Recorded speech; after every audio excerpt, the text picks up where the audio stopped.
살다 보면 우리가 먼저 할 것이 있고요. 좀 미루어도 되는 것들이 있음을 우리가 알고 있죠. 꼭 해야 하는 것들이 있고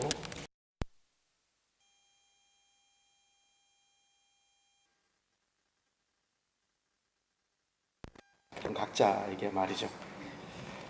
제게는 예배입니다. 제 삶은 일주일 내내 온통 예배에 초점이 맞춰져 있습니다. 교우가 숫자가 적든 많든 또 어떤 시츄에이션이 되든 어떻게 성공적인 예배를 드릴 수 있을까가 제게 맡겨진 가장 큰 일입니다. 여러분에게 예배는 무엇입니까? 늘 해오던 습관 같은 것, 안 하면 찜찜한, 그래서 의무적으로 해야 하는 것. 오늘 예배란 무엇인가? 우리가 왜 예배해야 하는가? 하나님이 기뻐하시는 예배를 배워서 참된 예배자들이 되시기를 축복합니다. 왜냐하면 예배가 회복되어야만 하나님의 기쁨, 내가 행복해지기 때문입니다. 우선 예배자를 찾으신 하나님을 좀 살펴봅니다. 우르 땅에서 자신을 부르시는 하나님을 따라 가나안까지 온 아브라함이 있죠.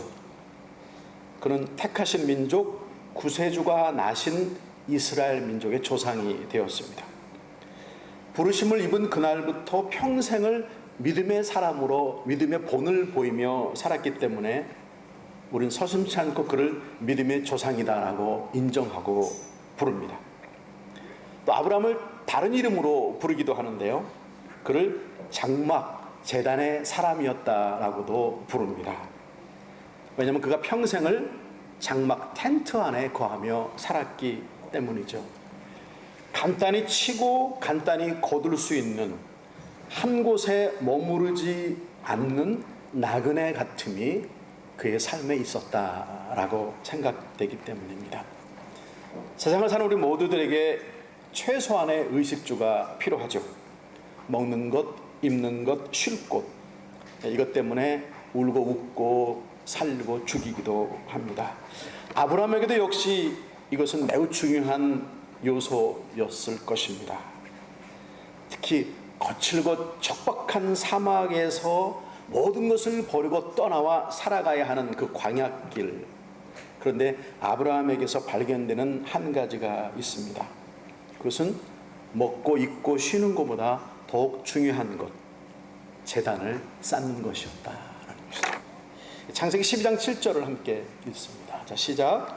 여호와께서 아브라함에게 나타나 이르시되 내가 이 땅을 내 자손에게 주리라 하신지라. 자기에게 나타나신 여호와께 그가 그곳에서 제단을 쌓고 자신이 살던 땅을 떠나 하나님이 인도하시는 가나안 두루와 세겜 땅에 이르렀습니다.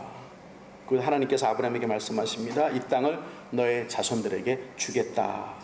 아브라함은 그곳에서 제단을 쌓습니다. 제단을 쌓는다, 제사 곧 예배를 드렸다라는 것이죠.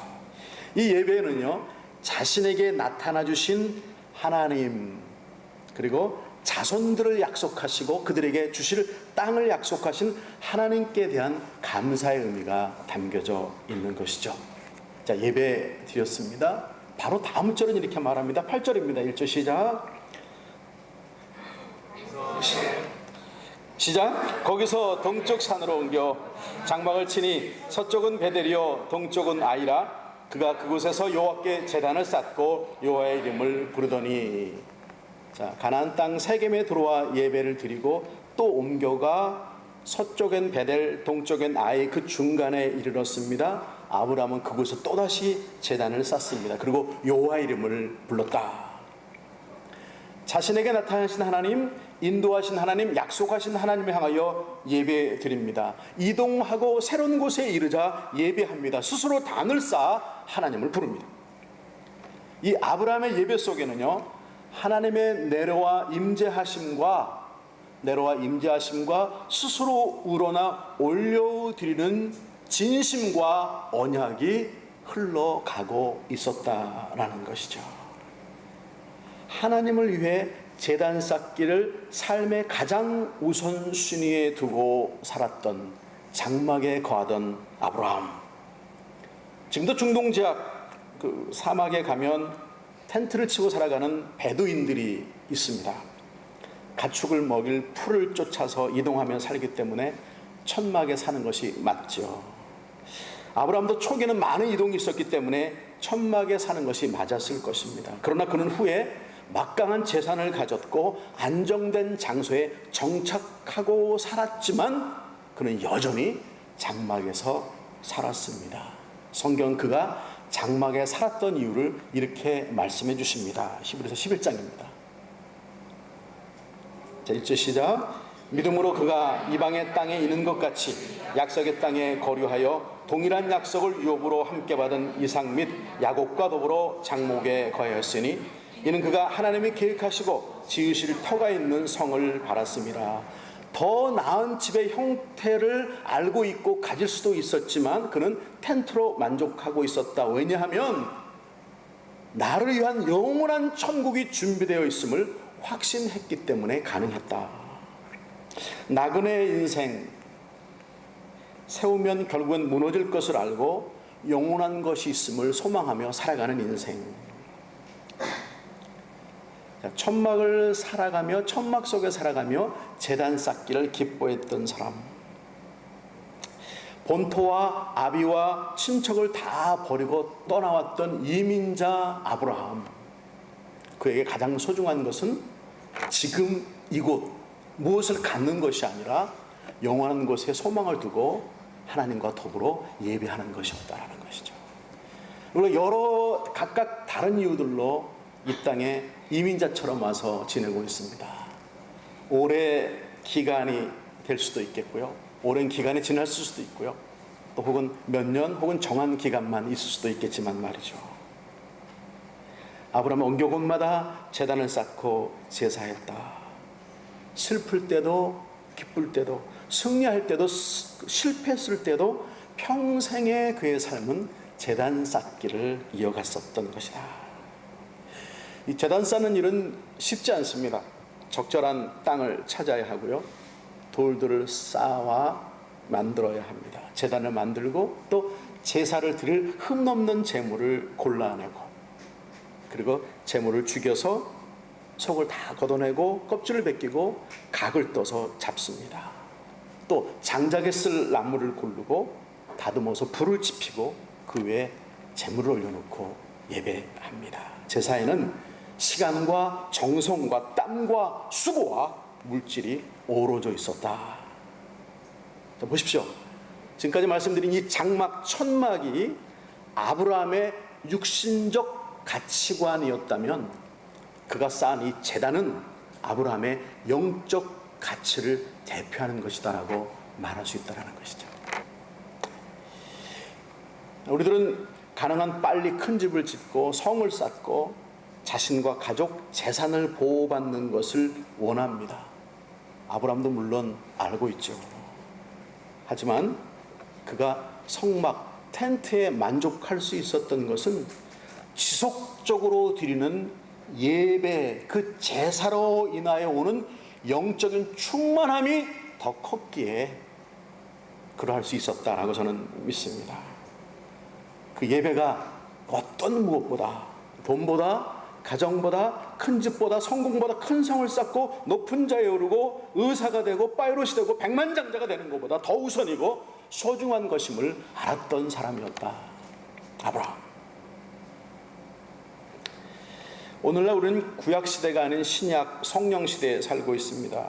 문자 그대로 우리가 땅을 찾아서 돌을 가지고 오고 재물을 잡고 그럴 필요는 없지만요. 제단을 쌓는 그런 제사를 강조하진 않지만 계속적인 제사는 필요하고 성경은 이렇게 말씀하십니다. 너희의 몸을 거룩한 산제사로 드려라. 자, 우리 모두가 하나님께 찬미의 제사를 드리자라고 말씀하십니다.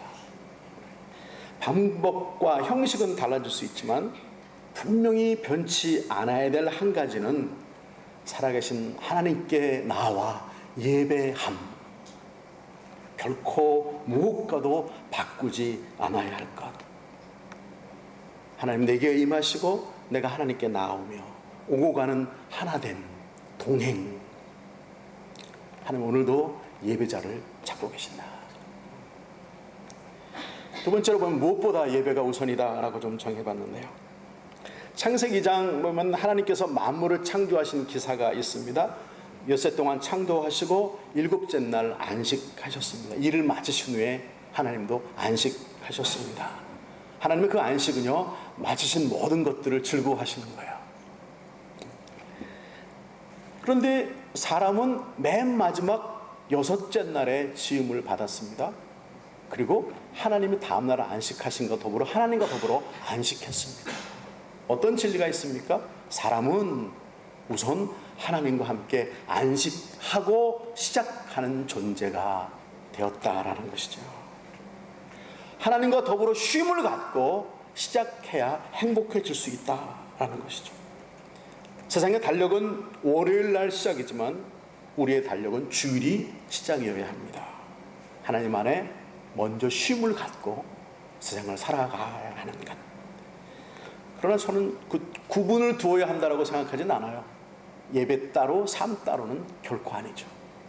예배자로서 하나님의 더불어 안식하며 귀한 예배를 드리고 하나님과 동행하면서 그 놀라운 파워, 그 힘, 그 받은 영적 그 힘을 가지고 세상 속에서 여전히 하나님과 동행하며 세상을 살아가고 있는 것, 그 신정한 예배고 이 순서가 바뀌면 아니 된다라고 믿습니다. 먹고 사는 것보다 어떤 문제보다 무엇이 되는 것보다 무엇이 된 것보다 하나님 안에서 자녀임을 느끼는 참된 그 순간 놓지 않아야 될 가장 복된 것이다라고 믿습니다. 우리의 삶에 예배가 우선되시기를 축복합니다. 이 예배는 우선 영과 진리로 드려야 한다라고 하시는데요. 예배, 워십, 이 영문의 뜻은 워십이라는 것은 고귀함, 넘치는 존경과 공경이라고 되어 있어요. 하나님을 향한 인간의 적극적인 최선의 표현을 담아내야 한다는 것이죠. 예배자는 워시퍼, 고귀함, 존경과 공경을 드러내어 나타낼 수 있는 자를 말씀하시는 것이죠. 말과 겉모습만이 아니라 삶 속에서 눈에 보이든지 보이니 아니하든지 하나님 보시기에 아름답게 말이죠. 예배는 찬양을 포함하지만 찬양 이상이어야 한다라는 거예요. 물질을 드리지만 물질 이상이어야 한다라는 거예요. 내 모든 것을 다해 하나님을 공경하며 사랑한다는 표현으로 드려줄 수 있어야 한다라는 것이죠. 요한복음 4장 24절 말합니다. 함께 읽죠. 시작. 하나님의 영이시니 예배하는 자가 영과 진리로 예배할지니라. 여기 영이란 성령에 의해 감동된 그것, 성령에 의해, 성령이 있는 사람답게 구원받은 사람으로서의 성령에 의해 감동된 영, 여기 진정, 진리, 거짓을 벗은 진실하고 애틋한 마음으로 예배해야 한다. 이 왕이 된 다윗이 시간이 흐른 후에 백성들의 숫자를 세웠습니다. 이 왕이 백성의 수를 세는 것이 아무런 잘못처럼 보이지 않죠. 전쟁에 나갈 사람이 몇 명이나 되는지, 얼마나 지혜로운 양입니까? 세금을 얼마나 받아낼 수 있는지 훌륭한 정책이죠. 그러나 하나님 보시기에 그는 그릇되었습니다. 왕국이, 하나님이 세워주신 자신에게 맡겨진 이 왕국이 자신의 것임을 자부하고 있는 행동으로 비춰졌다는 거예요. 참 주인이신 하나님을 무시하는 인간적인 계산적인 행동이었다. 하나님께서 이를 기뻐하지 않으셨습니다. 그래서 전염병을 보내시고 백성들이 막 죽어갔습니다. 자, 이제 백성들이 죽고 슬픔이 다하고 그 일이 다 지나갔습니다. 그러면 됐죠. 내가 잘못했는데 잘못을 깨닫게 됐고 잘못한 것 때문에 벌을 받았고 끝났죠.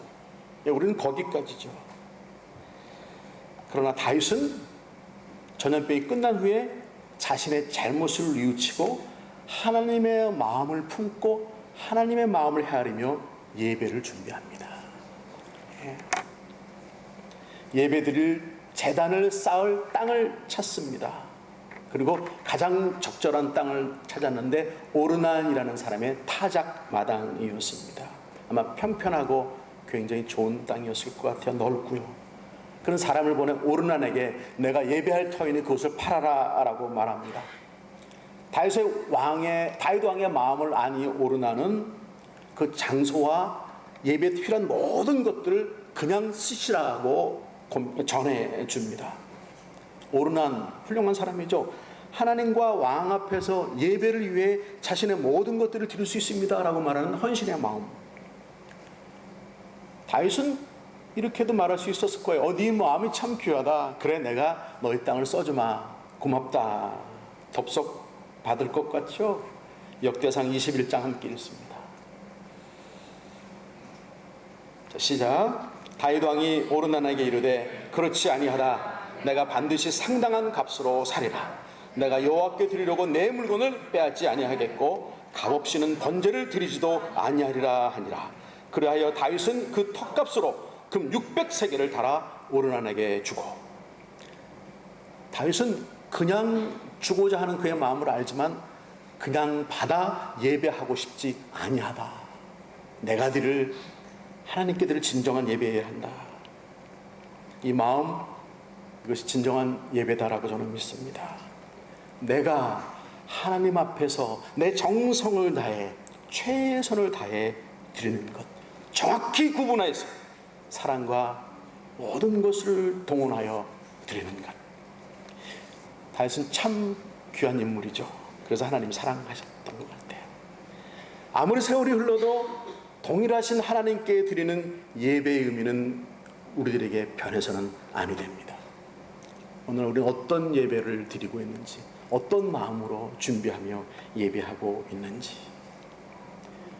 세차장 같은 예배가 있다고 하죠. 온통 그저 더러운 겉만 닦고 가버리는 예배.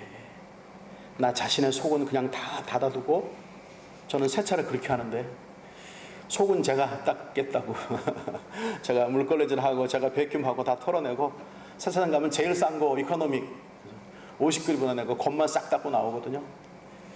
그런 예배가 있다라는 거예요. 겉만 닦는 예배. 일주일간 그저 지은 죄만 회개하고 용서함만 붙들고 오는 그런 예배. 문제 해결의 예배. 자신에게 필요한 것들만 다 구하고 안 들어주면 짜증나서 돌아서는 그런 예배. 또 습관적인 형식적인 예배들. 성전 뜰만 정원만 밟고 가는 예배. 지성소로 들어가 나를 원하시고 계시는 그분을 배웠고 감격을 느끼지 못하고 돌아가는 그런 예배들. 이사 1장 함께 읽겠습니다. 시작. 여호와께서 말씀하시되 너희의 무수한 재물이 내게 무엇이 유익이뇨. 나는 수장의 번제와 살찐 짐승의 기름에 배불렀고 나는 수송아지나 어린 양이나 수염소의 피를 기뻐하지 아니하노라. 너희가 내 앞에 보이러 오니 이것을 누가 너희에게 요구하였느냐. 내 마당만 밟을 뿐이니라. 온통 죄악으로 가득하면서 예배드린다고 좋은 재물을 가지고 나왔다고 그런 백성들을 향해 하나님이 이렇게 말씀하시는 거예요. 바른 예배, 준비된 예배, 어떤 심정으로 그분을 배워야 하는지, 아프고 아파하고 사모하고 사모하면서 준비하고 준비해서 드려지는 예배가 우리를 살리게 되는 줄로 믿습니다. 두 번째로는 예배는 깊은 만남이어야 합니다. 히브리서 10장 19절입니다. 히브리서 10장 19절. 네, 시작. 그러므로 형제들아, 우리가 예수의 피를 힘입어 성소에 들어갈 담력을 얻었나니 그 길은 우리를 위하여 휘장 가운데로 열어놓으신 새로운 살 길이요 휘장은 곧 그의 육체니라. 예수님 십자가에 달려 돌아가시는 순간에 또 다른 놀라운 기적이 일어났습니다. 성전 안에 성소가 있고 그 성소는 지성소로 또한 나누어져 있는데 그 지성소는 1년에 한 번 대제사장만 들어가 예배하는 곳이었죠. 하나님의 임재가 계신 그 상징하는 지성소. 성소와 지성소를 나누고 있는 휘장이 예수님 돌아가시는 순간에 갈라져 찢어져 오픈되어 버렸다. 이것을 갈라 열어버리셨다. 그 말은 이제 예배는 구원받은 우리가 개인적으로 누구를 통해서가 아니라 하나님을 마음껏 부르며 만나 뵐 수 있음이 되었다라는 것이죠. 얼마나 귀한 일입니까?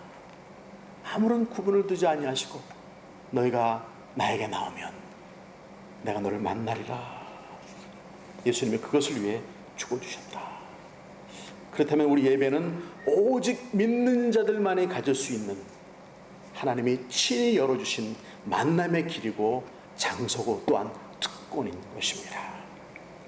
조금 더 보면요, 사실 우리가 예배하는 것, 내가 내 의지를 가지고 나와서 드리는 것 맞는 것 같지만 예배는 하나님의 주체이십니다.